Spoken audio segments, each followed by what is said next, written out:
সাদেক কায়েমের বিয়েতে তার সাথে এসে অতিথি মেহমানরা হিজাব পরে মুখ খোলা রেখে ছবি তুলেছে, সেলফি তুলেছে। এই কারণে বিয়ে শুদ্ধ হয়নি, আবার বিয়ে পড়াতে হবে, এইরকম ফতোয়া দিয়েছে তাহিয়াতুল উলিয়া নামক একটি স্ট্যাটাস থেকে, ফেসবুক থেকে স্ট্যাটাস দেওয়া হয়েছে এই বিয়ে শুদ্ধ হয়নি।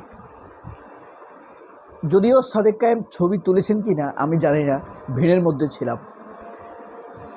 যদিও তুলে থাকে সেটা অতিথিদের আবদার রক্ষার ক্ষেত্রে। তবে ফেসবুকে বিভিন্ন ভাইরাল হওয়া দুটি ছবি বিশেষত দেখা গিয়েছে। একটি হলো জগন্নাথ ইউনিভার্সিটির যকসুর নেত্রী শান্তা বেগম, শান্তা আক্তার এবং ঢাকা বিশ্ববিদ্যালয়ের ডাকসু নেত্রী এবং আমাদের মরহুম আবু তাহের, মাওলানা আবু তাহেরের শিবিরের সাবেক সভাপতি, তার মেয়ে সাদেক কায়েমের সাথে ছবি তুলেছেন। এই দুইটি ব্যতীত সাদেক কায়েমের সাথে আর ছবি তেমন একটা তুলে দেখা যায় নাই। তবে হ্যাঁ, যত ফতোয়া সাদেক কায়েমদের জন্যই আসবে, যত খারাপ এদেশের সাদেক কায়েমরাই হবে। আপনার বাইতুল মোকাররমের খতিব সাহেব, খেয়াল করেছেন আপনারা, ভোটের আগে তারা জামায়াতের ব্যাপারে ফতোয়া দিয়েছে যে গণতন্ত্রে ভোট হারাম, এই কারণে জামায়াতকে ভোট দেওয়া ঠিক হবে না। কিন্তু কখনো কি দেখেছেন এই ফতোয়া দিয়েছে যে সিপিবিকে ভোট দেওয়া হারাম? এবং ফতোয়া দিয়েছে এই বাইতুল মোকাররমের খতিব কিন্তু খুব দুর্দান্ত আলেম, কিন্তু দেখেন তাদের সততার মানদণ্ডটা কোথায়? কখনো এরকম কোনো তাদের ফতোয়া দেখেছেন? জামায়াতকে ভোট দেওয়া ঠিক হবে না, এই ফতোয়া দিয়েছে জুমার দিনে মিম্বরে বসে।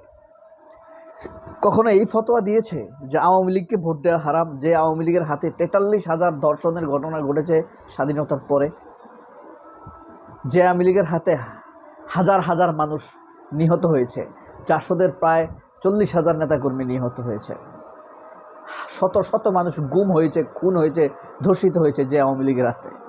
সে আওয়ামী লীগের ব্যাপারে কখনো কোনো ফতোয়া দিতে দেখেছেন এই ধরনের আলেমদের? এরপরে মাওলানা বাবুনগরী, হেফাজতের, তিনি আমির হামজার ব্যাপারে ফতোয়া দিয়েছেন না? জামায়াতের ব্যাপারে ফতোয়া দিয়েছেন না? তাদেরকে, অথচ তারা হাসিনার পাশে বসে চা নাস্তা পান খেয়েছে, হ্যান্ডশেক করেছে। আওয়ামী লীগের ব্যাপারে তারা কখনো ফতোয়া দেয় না। আমির হামজাকে নিকৃষ্ট ভাষায় গালি পর্যন্ত দিয়েছেন। তাদের ফতোয়া কখন জেগে উঠে? ডক্টর ইউনূসের বিরুদ্ধে ফতোয়া দিতে তারা তৎপর। ডক্টর ইউনূসের সরকার ঠিক নেই, অন ইসলামিক সরকার, আর হাসিনা সরকারের অধীনে তারা সুখে শান্তিতে দিন কাটছে। এই যে তরিকত ফেডারেশন আছে না একটা, বাংলাদেশ পীর সাহেবদের ফেডারেশন, হ্যাঁ চিনছেন? তাদের ফতোয়াগুলো দেখছিলেন?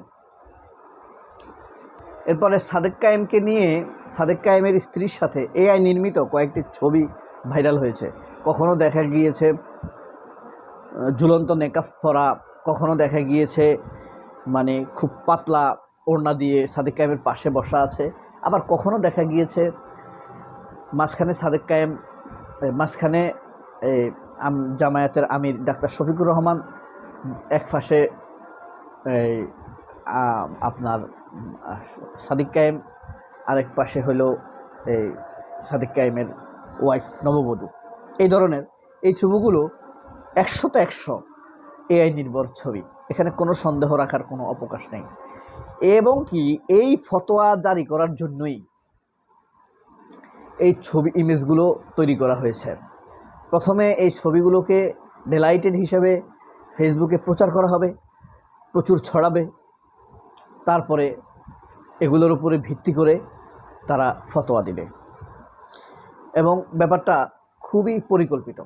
আপনারা কি মনে করেন সাদেক কায়েম বিয়েতে দৃষ্টিকটু কোনো ঘটনা ঘটে গেছে? আমরা বিয়েতে দেখি নায়ক নায়িকা তাদেরকে ভাড়া দেয়, ডান্স করা হয়, অথচ সাদেক কায়েমের বিয়েতে সেজে আমার কামলিওয়ালা কামলিওয়ালা, ইয়া মোহাম্মদ মুস্তফা নবী সাল্লাল্লাহু আলা, এই ধরনের কাওয়ালি গিয়েছে, সাদিক কায়েম নিজে গিয়েছে। আমরা অসংখ্য বড় বড় ধনী লোকদের বিয়েতে আমরা দেখেছি হিন্দি গান গাইতে। এই যে FBCCI এর নেতা, যত মানে আমার খুব একটা নেশা হইল FBCCI এর নেতাদেরকে সামান্য হইল রিসার্চ করা, অন্তত তারা যখন নির্বাচিত হয় তখন। আচ্ছা, ধনী লোক তো এই কারণে একটা আগ্রহ আছে, তারপরে সে কোন মেন্টালিটির এটা দেখার একটা আগ্রহ আছে, তার বিজনেসগুলো কি ধরনের এটা দেখার একটা আগ্রহ। একজন ধনী লোককে আপনি জাজ করবেন কিভাবে, সে কি ধরনের বিজনেস করে, নাম্বার ওয়ান, কি ব্যবসা করে সে ধনী লোক হইল, পড়াশোনাটা তার কোন লেভেলের, মানে কি নিয়ে পড়াশোনা করেছে, স্টুডেন্ট ক্যারিয়ার কি, হ্যাঁ, তারপরে তার ইন্টারেস্ট, তাহলে আপনি তাকে চিনতে পারবেন কি সৎভাবে বড় হয়েছে নাকি অসৎভাবে বড় হয়েছে। কমপক্ষে 3 জন আমার সাথে ছবি দেখাইতে পারবো আমি, তাদের এই বিজনেস নেতা, ধনী মানুষের নেতা, 3 জনের সাথে আমার মানে ভালোই সম্পর্ক ছিল, আর একজনের অধীনে তো কিছুদিন চাকরি করছি। তো তাদের মধ্যে আপনি যদি মিলান তাহলে সবাই তো 100% সৎ না, কিন্তু কম্পারেটিভলি ভালো মানুষটা আপনি বের করতে পারবেন। এই কারণে মূলত তাদের নিয়ে ভাবা। তাদের অনেকেরই বিয়েতে আমি দেখেছি তারা হিন্দি গান গেয়ে, নাচ গান করে, র্যাম্প মডেল করে তারা গান গায়, গায়ে হলুদ করে। সেই সময়ে আমরা কখনো কোনো এইসব বাবুনগরী বলেন, বাইতুল মোকাররমের খতিব বলেন, অথবা তাহিয়াতুল উলিয়া বলেন, তাদের কোনো ফতোয়া আমরা দিতে দেখি নাই। তাদের সকল ফতোয়া জারি হয় আপনার এই সাদিক কায়েমদের মতো আইকনদের সময় আসলে। মুক্তিযুদ্ধেরও সকল দণ্ড জারি হয়, চেতনা জারি হয় এই জামায়াত আসলে। আপনি দেখবেন চুরি করা যাবে, মুক্তিযুদ্ধের কোনো সমস্যা হয় না, ধর্ষণ করা যাবে, মুক্তিযুদ্ধের কোনো সমস্যা হয় না, তুলে এনে বিয়ে করা যাবে, মুক্তিযুদ্ধে এলাদের কোনো সমস্যা হয় না।